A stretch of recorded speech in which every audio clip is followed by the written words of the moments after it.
They did not know that death was all about them in the warm sunshine. The ship would turn west in a few more minutes. Lieutenant Collins kept his eyes on Bronson. Richard McKenna, The Sand Pebbles. Brought to you by the Author Clock. It is sunny here in West Lafayette, Indiana. And today we are stitching on the D&D Sal by Taylor and Cromwell. Kind of at a weird spot here where I can't see it very well and record. So, just bear with me. And so today we are gonna, this is on Tombstone Linen by Lap and Loops. And we're going to talk about 2 books. This wraps up and catches me up on all of the books I've read in June. June as of June 19th. So I finished Fairy Blood by Emma L. Adams. Now, there's nothing wrong with this book, but I picked it up, started it on Kindle like 3 or 4 times and just never stuck with it. I always had a reading challenge or something else, so I stopped and never got past page 2. It is your standard paranormal urban fantasy romance. Urban fantasy story, because she thinks of getting with the guy. They only have a kiss once and they don't pledge themselves to each other. So slow burn romance really seems to be my year for it.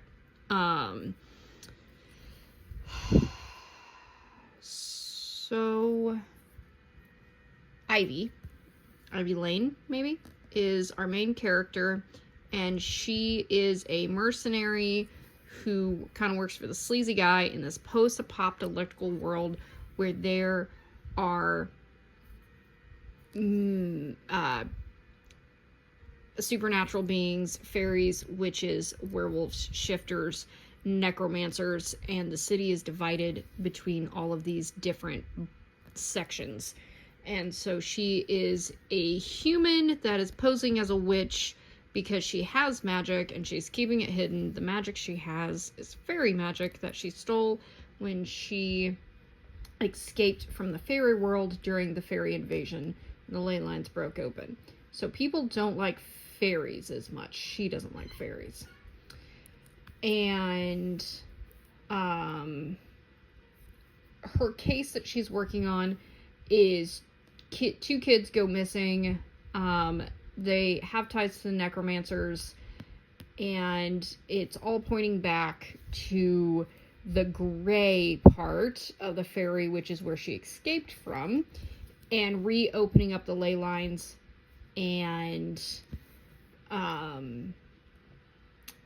allowing fairy to invade again.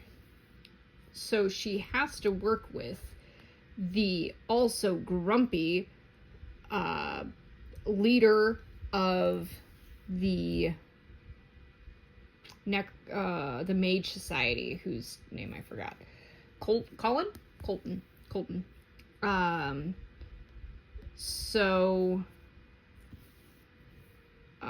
She doesn't want to admit that he looks nice. She doesn't want to admit that he has skills. He's also part shifter. He's very demanding, pristine. Ivy's very poor, and when she first escaped from Fairy, she went to the mages, and they didn't help her. They shut the door in her face. Now, he wasn't in charge then, but it's all his fault. And so proceed the 2 of them butting heads and getting a lot of pushback from the necromancers on solving this case. They do solve it with kind of a joint effort from everyone who's at odds.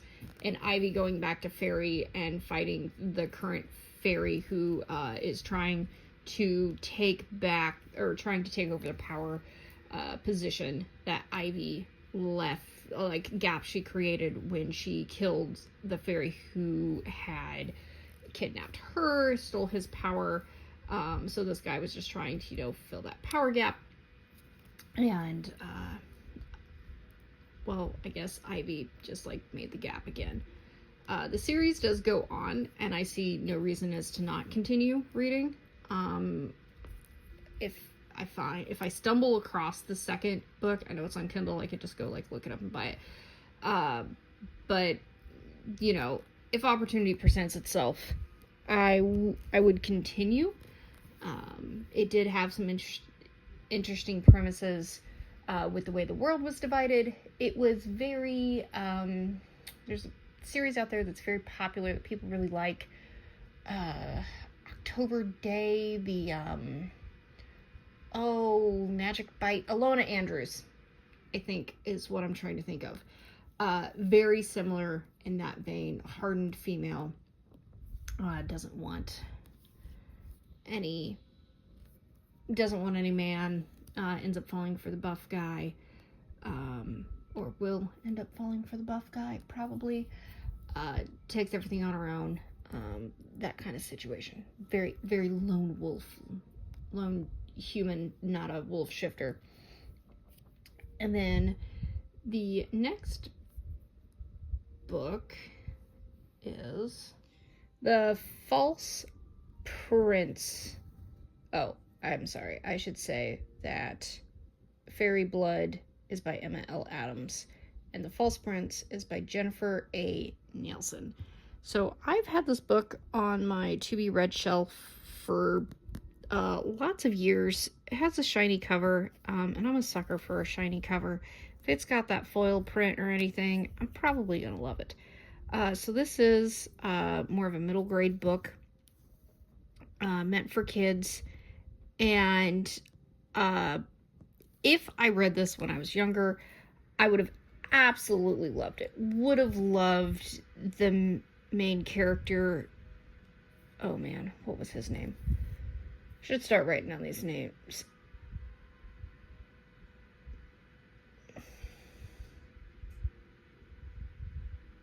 Well, I completely blanked out. I read this whole book while I was on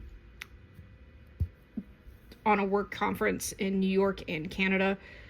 And it was a very fast read. Read it in less than 24 hours.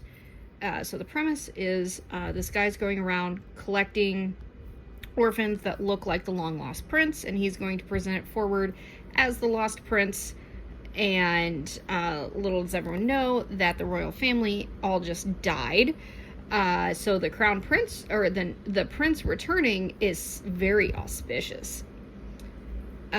So if the boys don't, so they're competing with each other to figure out who's going to be the prince, and basically whoever isn't the prince is going to die. They already killed one boy, and so the prince was a very mischievous character, prone to outbursts, where he challenged this one guy as an adult to a sword fight. The prince lost, but he stood up for his mother. He was known for sneaking out, getting in a lot of trouble, all of these things. Basically kind of like a rascal. And the main character is an orphan who's prone to stealing, lying, sneaking around, etc. And he doesn't understand consequences to his action.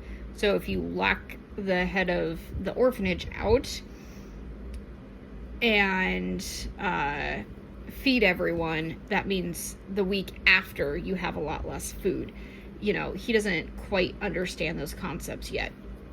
He doesn't take any of the lessons seriously to become the prince, but he goes and steals a lot of things, kind of like a klepto. And you really get the sense that he is the prince long lost. And that is exactly what it is. He is the long lost prince. The twist on this very obvious story is that, he knows, But the guy who's doing all of this truly believes the prince is dead because he was the one who paid for the ship to be sunk. And what the boy was doing was trying to collect evidence against this guy to find his parents' murderer. So the parents had basically banished the prince, and the prince like met with his dad after he disappeared, and the king was like, hey, don't come back, and didn't say, hey, I have a suspicion we're all about to be assassinated. But the dad made him stay away and then promised to return when it was right. And so that is what the prince has done. Like I said, it is a fantastic book for a middle schooler. As an adult, it was simple.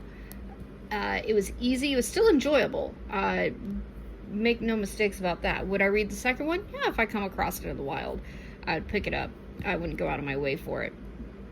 But it was a nice, easy read, and I could tell that when I was younger, I would have absolutely loved that book. And then to catch up on books I am currently reading, is a book I just started today called The Social